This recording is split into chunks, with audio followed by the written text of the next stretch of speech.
This is probably one of the hardest films I've ever had to comment on because most of my own analyses are about concepts and ideas rather than the film itself.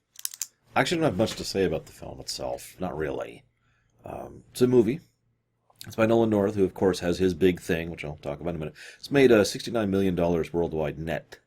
I've been kind of keeping track of that as we go through the Rumination series here this year, after the movies. It's just interesting to think about, because, you know, another film I could mention which made 41 net, I think it was 41, was considered a box office bomb, whereas this one made 69, and nobody actually talks about how good or bad it did financially. It was just, yeah, you know, it's okay. Just interesting to think about. Of course, this one had Nolan attached to it, and Nolan tends to be one of those people who manages to get projects made pretty much no matter what because of his connections. So that's fine. We have, I have to admit, this is a heck of a cast here. Kane, Jackman, Bale.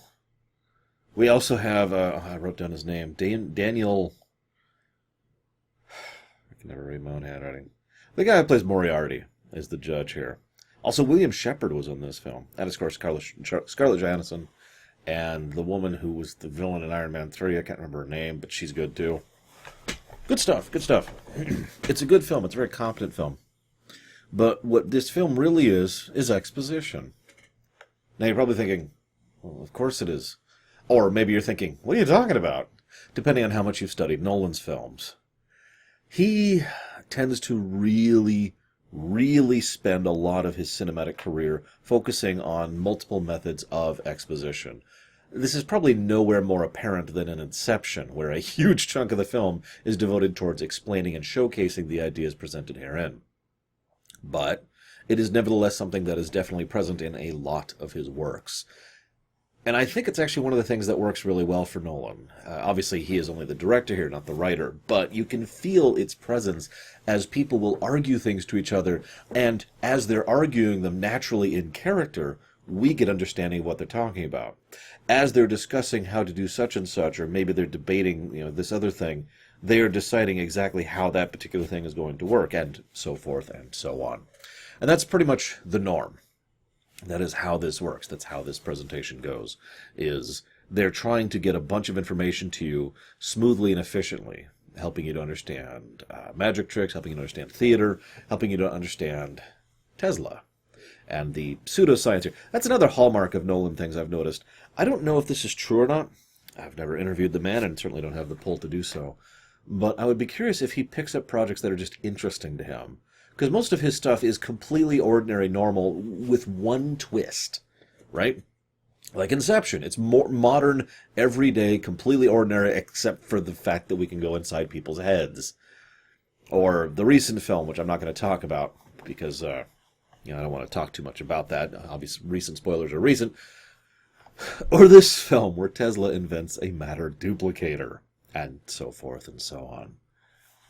So this is... It's interesting. It's interesting the way that he does this kind of stuff. I do get the very strong impression he definitely wants to do things because he wants to. You know, he wants to make films, and so he throws himself into his films. Let's talk about magic tricks. What is the point of a magic trick for you? I don't mind whatever answer you give there. I'm just curious, because I've noticed that as I ask that question of other people, they all give different responses. My response is very simple. I want to know how they did it. That's the only thing that is actually of any interest to me in a magic trick. The show's neat, but until you explain it, I don't care. You're just wasting my time. Now, that is only my perspective. But I guess that's just kind of the way my mind thinks. Speaking as someone who analyzes fiction for a living, I suppose that kind of makes logic. Not sense, logic, it's a difference. Because this film is all about not actually making sense, doesn't it? That poor bird. There's this... I mentioned the exposition. He does the bird collapsing trick, produces the bird. Here, it's fine, see? And the kid's like, no, what about his brother? So, first of all, wah, wah. By the way, the level of foreshadowing in this film is through the roof. I'm not sure, as with another film we either are covering after or before, I think I'm setting it right before this, But I'm not just going to sit here and discuss every single aspect of foreshadowing for the big twists, plural, in this film, because there's so many. It's everywhere. It's hard not to see it. Oh yeah, I should probably mention I walked into this film knowing the main twist because it was how the film was originally mentioned to me back when it came out. You know, hey, it's the one with Tesla and duplicating people was one of the original sales pitches of this film for me. Go figure. I suppose that doesn't mean anything, though, because knowing a twist doesn't really remove its power. In fact, if anything, it can allow you to see things in a different light, especially if it's a well-done one, like I've recently talked about. Another film I could mention. So, is this a well-done twist?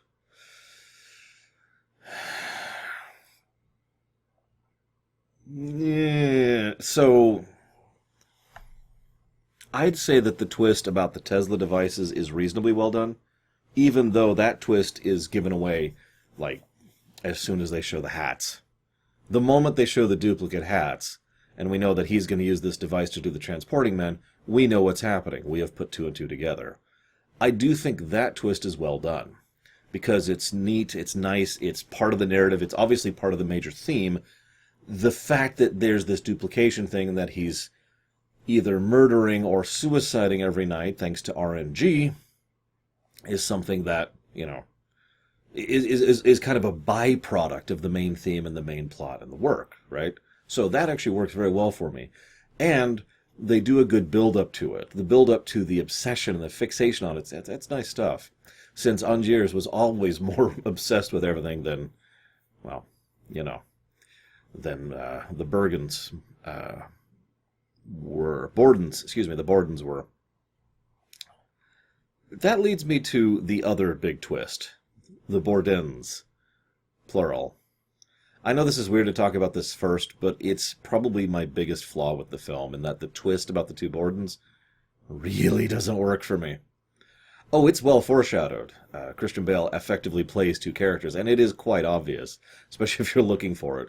But no, the way he portrays himself, if nothing else, the way he interacts with Sarah, it is night and day.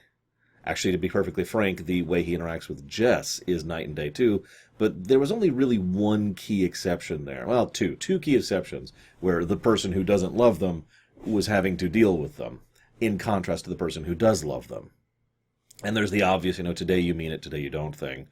But he does a good job of going back and forth. I am told that there's visual differences they do in their makeup and style, so you can tell which one's which. For me, I always just paid attention to the acting, to the presentation of how they interacted with other people. I do have to admit, in a completely selfish mentality, I'm rather glad that the one who actually loved his family is the one who lived at the end. Because this is a tragedy. I'd call it a Greek tragedy, but I suppose that goes into definitions that I'm not 100% sure of. So let's just call this a straight-up tragedy. Everyone dies, everyone's miserable, with one exception, the Borden who does actually live. But that's the other reason their particular twist doesn't work for me. What the hell is wrong with you? They are so committed to their thing. They are so committed to their trick, and they refuse to tell anyone about it, including one of theirs lover, who they are sharing between themselves, which is also pretty creepy, by the way. And when they have a child with said lover, which...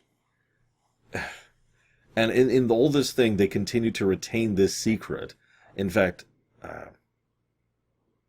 there's this bit where Sarah mentions that she knows, and she's figured out. That was actually thrown in. That wasn't part of the original script. He absolutely refuses to share the whole film, and when she finally figures it out, she hangs herself.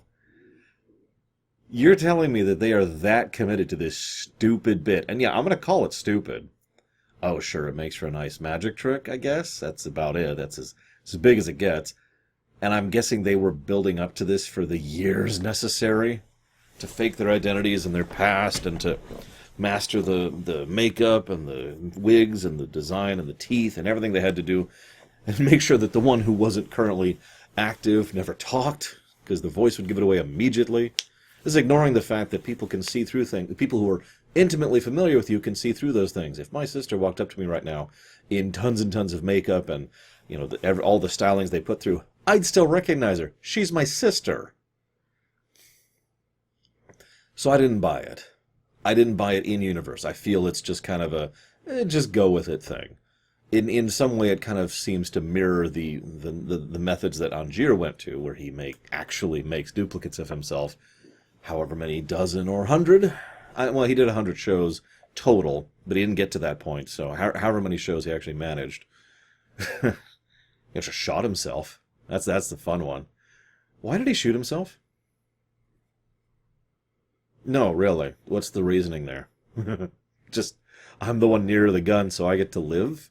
Was reasoning put into that? Why do that? I could, of course, use this time to segue to talk about cloning.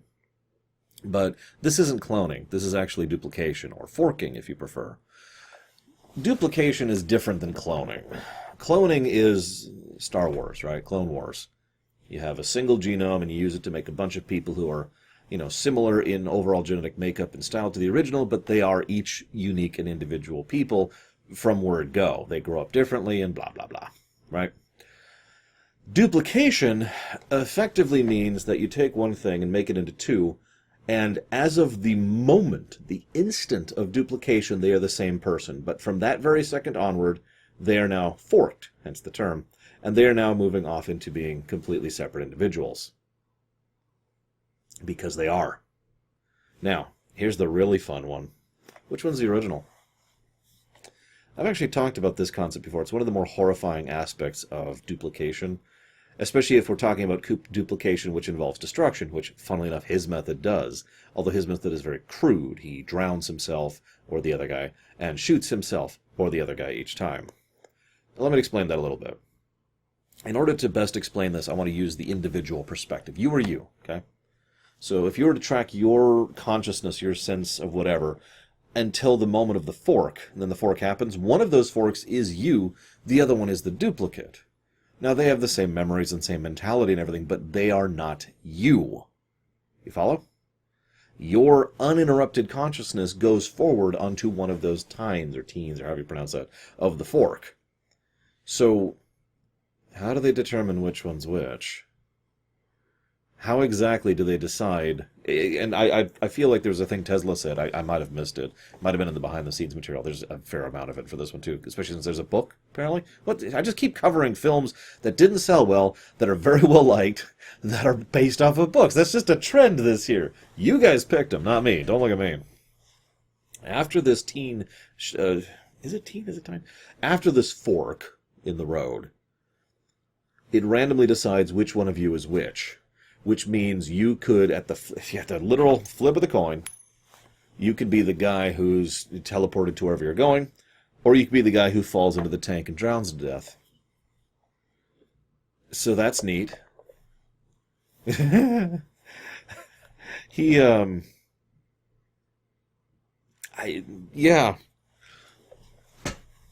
How's that for a fun thought? He even mentions it took courage. Every night it took courage to do that, to decide which one he would be. And of course, we have no way of knowing. Anyone external has no real way of knowing.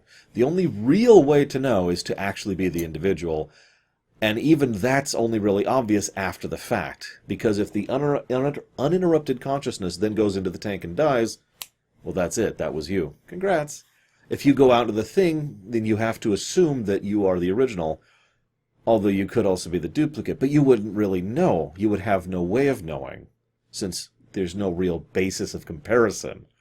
Thus, we also come up to the difference between an absolute truth and a dependent truth, a truth that depends on your perspective, basically. Which, of course, just leads to a whole other mess. Which, let's leave most of that by the side. I think the real thing to keep in mind here is that this is actually madness. And not the device, that's just Tesla. See, I've talked about cloning, I've talked about the twist. What I really need to talk about, what I need to actually discuss here, is the escalation here. So, Angier loses his wife. That is horrible. I don't want to try and dismiss that. It's okay. It's a quiet death, like going to sleep. No, drowning is actually a really, really horrible way to go. Really horrible way to go. Yeah. I hope you enjoyed all those deaths, whichever one of you it was. But I'm getting off topic. And I mentioned exposition. Most of the film, we're following the adventures is the word I wanted to use there, but that doesn't really work right, does it? We are following the camera. The camera is fixated on one of the Bordens, the Olivia Borden. It's easier to compare them by the relationships. Who is reading a journal of Angiers, reading a journal of the Bordens. Cute, Nolan, very cute.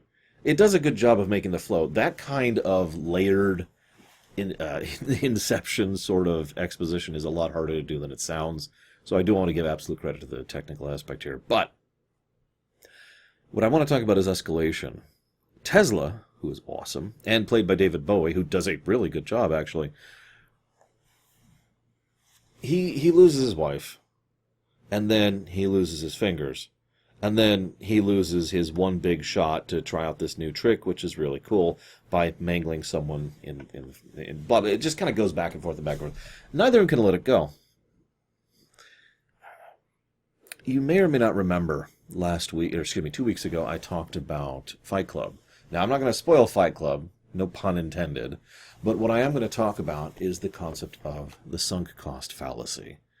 Now, that is a phrase that is oft misused. Please forgive me for repeating myself if you watched that video, but I've found a lot of people don't, so I'm just going to pretend you've never watched anything I've ever done except for this video right now, and try to explain sunk cost fallacy in the simplest way possible.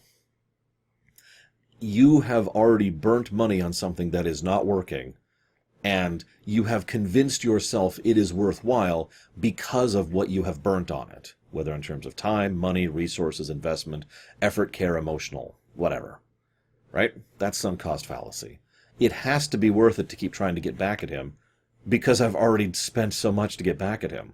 And vice versa. It has to be worth it to go after him because of how much we've already spent going back at him. The cost is already there. Therefore, it makes logical sense that it's worthwhile, and therefore we have to keep going. Sunk cost fallacy. You could use another word for that. Obsession. As I mentioned, the Nolan films are very high on exposition, and Tesla literally says the main theme of the work to the camera. Well, he says it on camera. He doesn't say it. There's no fourth wall breaking. Instead, he says, this is about obsession. I recognize obsession very much because I understand it within myself. He then also admits that he has no power over his own obsession. He must keep going. Nice little bit with the Edison thugs, by the way. Screw you, Edison. So this then leads to another nail in the coffin. There's this wonderful bit where Angiers is there, and he falls down, and the body double's there, and he stands, and he does the bow down below. They have a wildly successful thing. They're one of the best performers in London. Not just magicians, but performers in London. They are high on life. He's got Olivia, who actually is really into him, and they can have a happy life together. And you know what he's thinking about? He's thinking about the fact that he didn't get to be up there on stage basking in the adulation. That's what's bothering him. This is the other aspect, and this is one of the reasons that does distinguish the Bordens from Angiers, although at the same time they share this, but I'm getting ahead of myself. It's not just about their rivalry, although that is obviously a cyclical part of the movie. But for Angiers, his real obsession, the thing that really pushes him, is he needs that. He needs that adulation. He needs that moment of the cheering crowd. And you know what? No judgment. Really, no judgment. I think he's a moron who is also a blatantly evil mass murderer, but I'm not judging him for the fact that he wants to have the cheering crowd. I know that feeling. I would love to go up on stage and perform in a way that makes people legitimately enjoy my performance. I can't, because I can't sing or dance or do anything of any entertainment value whatsoever, but I would still love to do that. To know that people have enjoyed what I have presented before them is a unique feeling. I actually imagine a lot of you understand that feeling. Maybe it's cooking. Maybe it's drawing. Maybe it's making music. Maybe it's writing. But knowing that someone enjoys something you've made, that's a unique feeling. So I'm with that. The problem is he lets his pride overwhelm him because he wants to actually be on the stage getting it, not be down below the stage getting it. That's why this tickles over from something I like to actual obsession. He is past reason.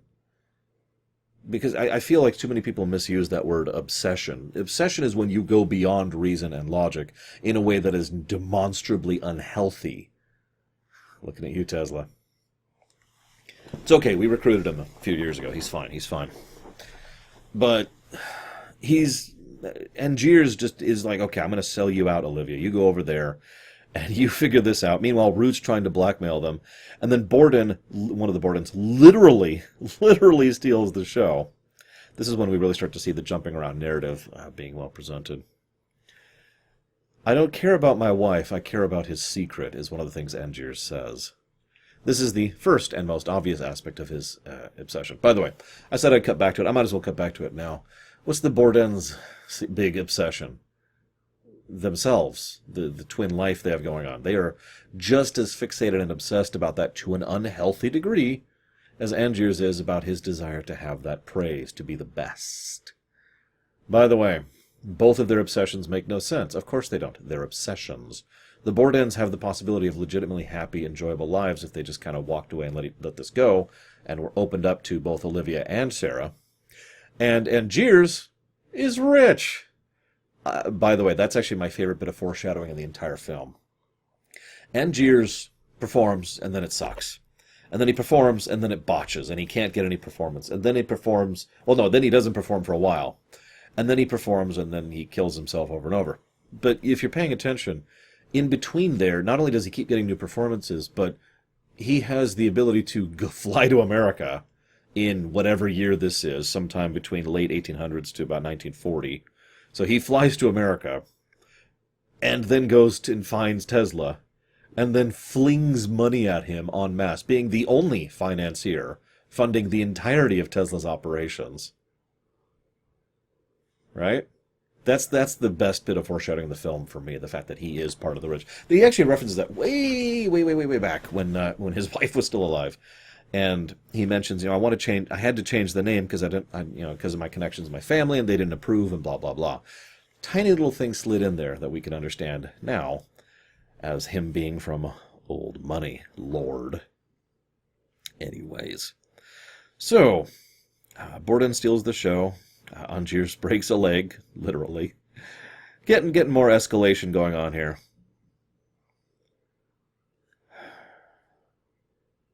There's this wonderful bit, I talked about the cloning.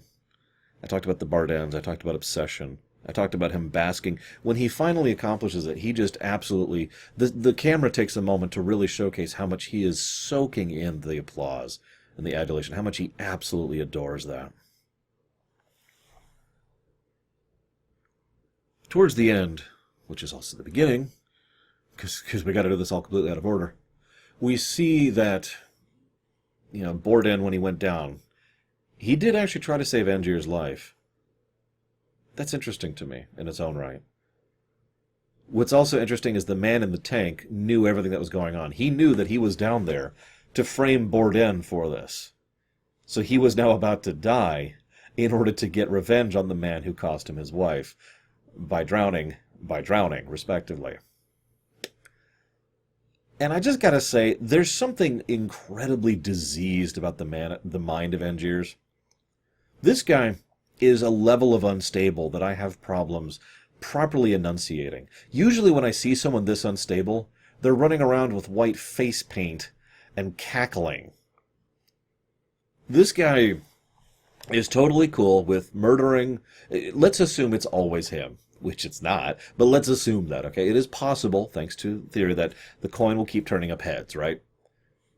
If it is always him who teleports out and doesn't end up in the tank drowning to death, he still has engineered this plan where he is going to brutally murder however many dozen of people, or dozens as the case may be, that are effectively clones of himself, so that he can get his revenge on someone by ensuring that he is going to die. So in other words, another murder. He may not be the... Okay, there's a topic for this. I don't remember what it's called. It's when you arrange something to frame someone else so that they will die. it's still murder. It's just there's a very specific type for that, and I forget what it's called. Please forgive me. So he murders all his clones, duplicates, forks. He murders very knowingly and deliberately Borden, because screw him. And then he arranges to not only take his secrets, and also make him beg for the right to give him his secrets, but I'll take in your daughter and make sure that she's safe. And now I'll raise your daughter. Wow. That is amazingly messed up. Syndrome in The Incredibles is looking at that going, damn, dude! What is wrong with you? So, the fact that all of the Angiers died doesn't really bother me because he deserved to. What's really funny is the Borden who couldn't let go, the one who continued to be fixated on the cycle of revenge, is the one who got hung. The one who tried to talk him out of it, the one who wanted to walk away, that's the one who gets to be with his daughter. It's close to a happy ending in this tragedy as we could actually manage. But I will give the film this one final credit, and that's the final twist. See, this is the thing. I know I said I spoke badly about the duplicate twist, but the final twist isn't really the fact that there's two Bordens. The final twist is that you're expecting the Borden in jail, Olivia Borden, to die. Or, no, I'm sorry. You're expecting him to escape. You're expecting him to get out, to pull some big trick. He even touches it up by talking up to, hey, look what I'm doing. Remember he told the guard earlier, it's a magician trick to try and distract people. Hey, nothing up my sleeve, right? And even as he dies, he says abracadabra. But that's the final twist and the final trick. He does, in fact, die. It's just the other Borden gets to continue living. Hopefully under another name? Maybe with some more money to help keep going? I mean, he didn't have much going for him. I could comment on a few other things. The Aristocrat obviously is far more about showmanship and complex tricks, whereas the low-class guy is far more about simple tricks that nevertheless require a lot of skill to pull off properly. Just little stuff like that. But nevertheless, this was a better movie than I thought it was, which is really good, because if you've actually managed all this way, I hope I can tell you this now without you killing me with stones and sticks. See, for the longest time, I kept getting The Prestige mixed up with Now You See Me. Even when I was working on this exact film, as I was doing some of the prep work, I wasn't 100% sure which one of the two films I was covering. I'm not going to spoil Now You See Me, but let's just say that there is kind of a magician thing, sort of exposition thing, oh, by the way, magic is real thing, kind of a thing going on, and then I guess I just spoiled the whole thing. But the point is, I was just like, wait, which one is The Prestige? Oh, God, I don't remember. Look up. Okay, this is the one about Tesla. Wait, wasn't Tesla in the other one? Like I said, the first thing that was ever told to me about this film was the Tesla thing. I do hope you've enjoyed my thoughts, guys. And, I actually have a question right at the end here for you. Obviously, Angiers is unstable and unhinged, and the Bordens are unstable or unhinged. What I want to know is, how much of the blame do you think sits on their shoulders? All three of them. Let me ask that a little bit differently. Where do you think the distribution of blame goes? Because I've heard a few people discuss this in a couple of Reddit threads, and I talked to a friend of mine who's actually watched this film, and we had a fascinating discussion about exactly that topic. I'm not going to give my thoughts, because I feel like I kind of have, but I'm curious of yours, if you want to share them. Otherwise, I will see you next time, guys.